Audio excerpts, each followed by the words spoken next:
L'hydrohégémonie, telle que théorisée par Mark Zeytoun et Jeroen Warner, désigne une situation dans laquelle un pays a un pouvoir dominant dans la gestion et le contrôle des ressources en eau.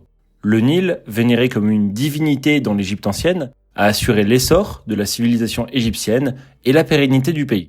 Encore aujourd'hui, le fleuve joue un rôle central dans la société égyptienne. Le Nil est également essentiel pour l'économie égyptienne et notamment pour le secteur agricole qui comptabilise 80% de la consommation en eau du fleuve. À partir du début des années 2000, dans un contexte de stress hydrique important, les États situés en amont du Nil vont commencer à se concerter pour mettre un terme à la domination égyptienne sur les eaux du Nil.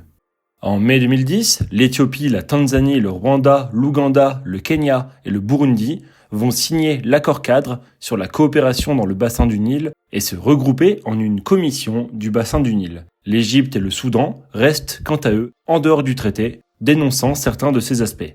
L'Éthiopie, géant démographique et seul pays capable de tenir tête à l'Égypte, va s'imposer comme chef de file des pays africains de l'amont, marquant le début d'une rivalité historique avec l'Égypte.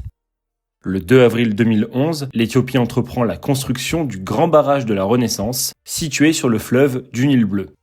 Après plusieurs années de construction et un coût de plus de 4 milliards d'euros, le barrage est mis en service en 2022. Dimanche 10 septembre 2023, les autorités éthiopiennes ont déclaré avoir achevé le remplissage du réservoir du barrage, principalement alimenté par le Nil bleu.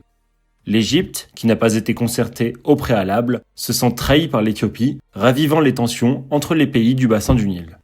Dans un communiqué diffusé le 23 septembre 2024, le ministère des Affaires étrangères égyptien a annoncé qu'une cargaison d'aide militaire égyptienne avait été acheminée vers la capitale somalienne afin de soutenir et renforcer les capacités de l'armée somalienne. Ce rapprochement s'inscrit dans le contexte d'un double différend qui oppose les deux pays à l'Éthiopie, créant de facto une situation potentiellement explosive.